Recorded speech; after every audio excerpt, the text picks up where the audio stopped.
Hi guys, and welcome to or back to the channel. In today's video, we will be continuing with my Throne of Glass series deep dive. This is part 2 and will be spoiler heavy. So if you haven't read Assassin's Blade yet, then consider checking out part 1 first, where I go over this and the next book in a spoiler-free overview.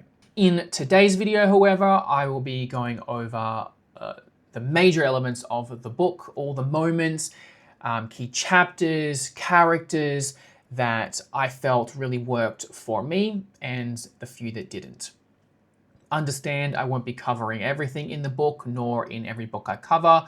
I will try my best to highlight all of the important details whilst keeping it as compact and concise as possible. Now, your feedback here is actually really valuable to me, especially as this is my first go at this type of video, and with content creation in general, it would be prudent for me to ask my audience what they like or don't like or want to see or don't want to see, especially if you want to compare myself to other content creators in this sort of Booktube space. I'm also aware that this might be a bit boring in terms of video location. I will eventually spread my wings a bit so that video locations are varied. But for now, unfortunately, I am stuck in my office with a half-filled bookcase, which I hope to fill as I continue reading and making videos on the channel. So please bear with me. And again, all your feedback is extremely appreciated. For now, let's get stuck in.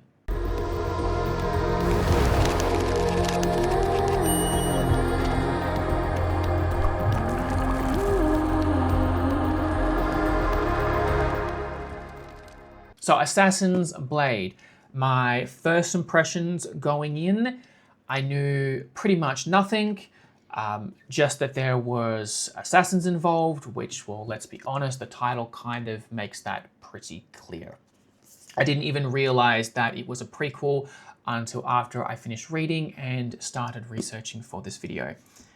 Because of that, I did treat this like the start of a traditional fantasy series, and I do honestly think that it works well in that way. Honestly though, I wasn't hooked from the start. The first novella was fine, but it wasn't until after Celaena and Sam returned from that arc, from that mission with the Pirate King, that I started to get emotionally invested. I will cover why that is later. For now, I'll just say that that's the point for me that the story actually started to click. Now, one thing I appreciated really early on is how grounded the world felt. There's no magic, at least not yet, which gives the story a gritty realism. Sarah J. Maas does a great job on focusing your attention on characters and on the locations they find themselves in, without the distraction of fantastical elements right away. Now we have 3 core characters. They're Celaena, Sam, and Arobynn. Overall, Celaena is a fantastic protagonist. She is arrogant, prideful, but underneath that, she is just a girl, wearing a mask both literally and figuratively to bolster her bravado and intimidation, but also to hide her fears and emotions. She has a ton of flaws, but those flaws make her relatable. And I love seeing the layers of her character gradually unfold. At the start, I was a bit concerned that she was going to be a too sure of herself, sort of emotionally immature MC, but that couldn't be further from the truth. Sam, however, is a bit trickier. I didn't really buy into the romance. Celaena treats him terribly, threatens to kill him on multiple occasions even, and yet he sticks around. He starts off feeling more like a device for Celaena to bounce off of, But I will admit that the transition from enemies to comrades, then to friends, and eventually into lovers is paced well enough by the end. So I did eventually believe in their connection. Even though I wish I had let myself become more invested, ultimately and unfortunately, he is also a bit one-dimensional. I think dedicating a chapter to some character development or backstory could have fleshed him out more, added some much needed depth and interest. He does have his moments for sure, but he is a little bit boring in my eyes. Oberon Hamel, however, is the complete opposite. I really liked him. He is a masterclass in manipulation. Every time I thought I understood his motives, he'd pull the rug right from underneath me. I hated him. That's a good thing. It is a credit to the writing. He is terrifying, calculating, physically and emotionally abusive, and he casts a wide shadow over the entire book. Overall, he's my favorite. Villains with layers and mystery like Oberon make for a really good read. So now to the story itself. The novellas are structured like 5 mini arcs, each deepening our understanding of Celaena and the world she lives in. The Pirate Lord or Pirate King was the first arc, and it's decent. We introduce Celaena's moral compass through the mission to disrupt a slave trade. I enjoyed seeing her act on principle and use clever strategy to pull off the rescue, even if Oberon's motivations were frustratingly opaque. What I mean to say is, Oberon has known Celaena for a decade now. How could he not see or foresee Celaena stepping between this deal, especially when slaves are involved? It just seemed a little bit contrived. Either way, it did provide a good overview of Celaena's morals and what she's willing to do for others, even at the cost of herself. In the first arc, we do see the first little flicker of Sam and Celaena's relationship, sort of taking the first steps towards something more. I did particularly like the reaction of Sam's supposed death. It was very heartwarming. Again, we're lifting the veil from deadly killer to human, which adds a little more depth. Now things get much darker as we arrive back in Rifthold, back to Arobynn. For their consequences, Arobynn brutally beats Celaena in front of Sam. And when Sam screams at Arobynn that I will kill you, this was the turning point for me. It's when I really locked in emotionally, and it set the tone for the book in a way I wasn't expecting, and I was all the more happy for. And honestly, the book really needed something here. If it hadn't had something like this shocking, I don't know if I would have continued reading. But let's press on to the Red Desert, because that was a little bit more engaging.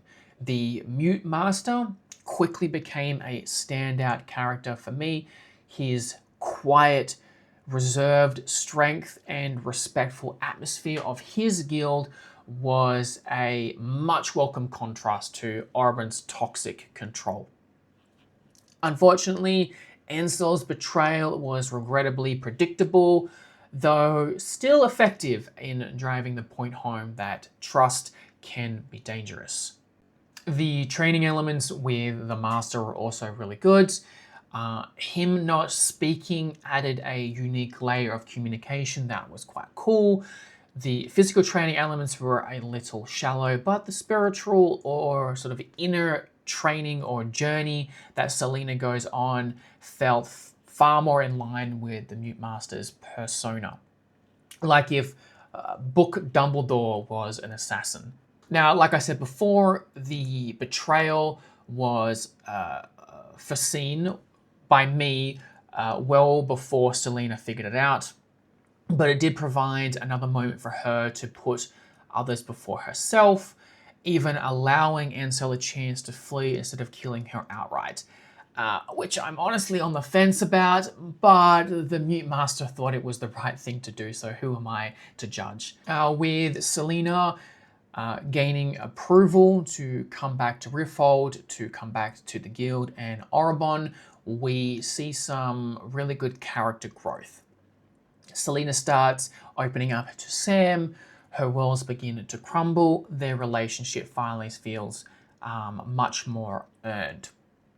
Arobynn, meanwhile, pretends to be very remorseful, if I can get that out, giving Celaena expensive weapons and gifts and acting the part of a regretful mentor. And I did almost believe him, almost. But of course, it was all a lie, and Celaena also doesn't fall for it. Thank God, because I don't think that I could have forgiven her if she did. And I mean, even Sam has a go at her for thinking that she might have, that the gifts he has given her were enough to buy her forgiveness. I'm going to come back to Sam and Celaena's relationship development later, and we're going to jump to the last mission. This is where everything crashes down. Sam and Celaena, desperate for money, so that they can finally access their freedom, agree to assassinate two very highly dangerous men. And when Sam insists on going alone, that's when my dread and Celaena's sort of kicked in. Sam wasn't at the apartment, but the clock atop the mantle read 1 in the morning. Celaena stood before the embers of the fireplace and stared at the clock, wondering if she was somehow reading it wrong. But it continued ticking, and when she checked her pocket watch, it also read 1, then 2 minutes past the hour, then 5. She threw more logs on the fire and took off her swords and daggers, but remained in her suit just in case. She had no idea when she started pacing in front of the fire and only realized when the clock chimed 2 and she found herself still standing before the clock. He would come home any minute. Any minute. Celaena jolted awake at the first chime of the clock. She'd somehow wound up on the couch and somehow fallen asleep. 4 o'clock. She would go out in a minute. Maybe he'd hidden in the assassin's keep for the night. Unlikely, but it would probably be the safest place to hide after you'd killed Rook Farron. Celaena closed her eyes. The dawn was blinding, and her eyes felt gritty and sore as she hurried through the slums, then the wealthy neighborhoods, scanning every cobblestone, every shadowed alcove, every rooftop for any sign of him. Then she went to the river. She didn't dare breathe as she walked up and down the banks that bordered the slums, searching for anything, any sign of Farron, or... She didn't let herself finish that thought, though crippling nausea gripped her as she scanned the banks and docks and sewer depositories. He would be waiting for her at home, and then he'd laugh and kiss her, and then she'd dispatch Jane tonight, and they would set sail on this river and then out to the nearby sea and then be gone. He'd be waiting at home. Home. Noon. It couldn't be noon, but it was.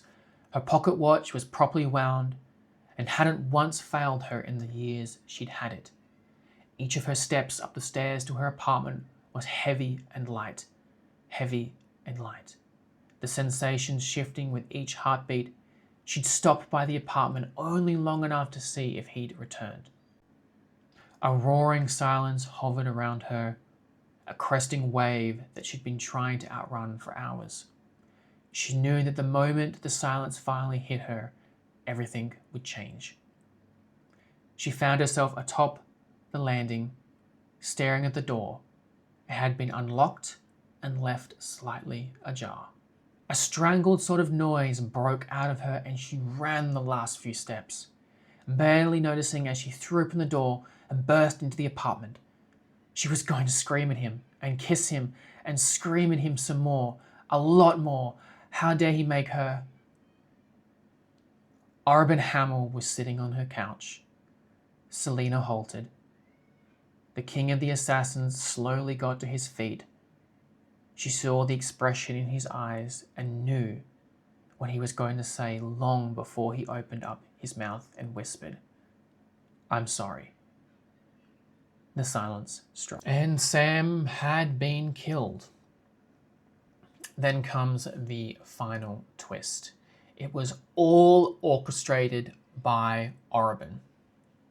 Celaena walks straight into a trap, intent on getting revenge, and instead she's overpowered and captured. Brought into the castle jail, soon after facing the king himself for trial. She is tried and sentenced to a slow death in the salt mines of Endervere. It is a cruel, calculated punishment and a brutal setup for what comes next in Throne of Glass. A quick note on the King of Adarlan before my final thoughts. I really enjoyed his introduction. He is imposing, intimidating, and scary. Celaena, throughout the book, was never really shown to be physically intimidated by anyone, so her fear here is it's genuine, and in the presence of the king was very, very interesting to say the least. Okay, so on to my final thoughts. The Assassin's Blade for me felt like more than just a prequel. It is quite a well-executed emotional foundation for the entire series. It doesn't rely on magic or epic battles to hook you in. It does it with character depth and all the trials and tribulations that include betrayal, trauma, and survival. The pacing also, unfortunately, isn't perfect. A consequence of the book size choice, if that makes sense. And I also think that the world building sometimes overreaches by name dropping just far too many unfamiliar places. The emotional core is strong. Celaena is likable, charismatic, and deeply interesting.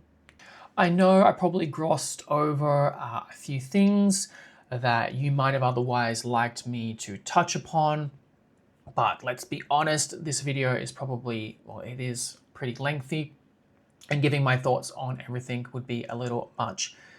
Celaena and Sam's romantic plot line is one such element, so I will touch upon it now. I did have two trains of thought. Address it all because it's a sort of a core factor for Celaena's journey, or ignore it almost completely because ultimately Sam does get killed. And unfortunately, even in the following book, it is only plays a small part in the story, acting more as sentimentality. But here is my honest, blunt thoughts as a man sort of reading a romantic journey. I didn't really care for it at all. Sam and Celaena's love for each other only work if you put blinders on and only see the payoff as important, which it is. The will they, won't they, wasn't that inspired, and I was mostly just relieved that it did eventuate into a relationship, albeit for a short time.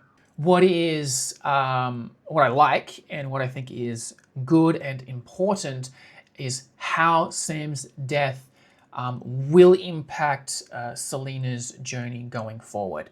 They had a strong bond, and that bond was broken by tragedy, and as long as it shapes Celaena for better or worse is what is important for me, and I think for Celaena and her journey going forward.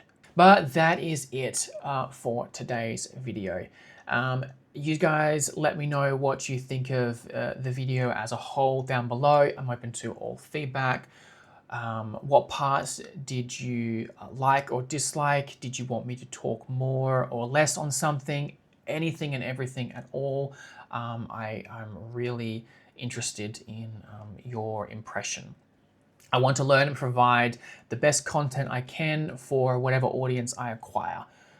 So let me know what you thought of Assassin's Blade down below. Did you see the betrayals coming? Were you invested in Sam and Celaena? Who or what was your favorite character or moment? Drop your thoughts in the comment section down below. If you haven't already, hit subscribe, like the video if you did, tap the bell if you want to stay notified for any upcoming videos. But until then, happy reading, or continue on to the next video if it is up already for my thoughts on the next book, Throne of Glass.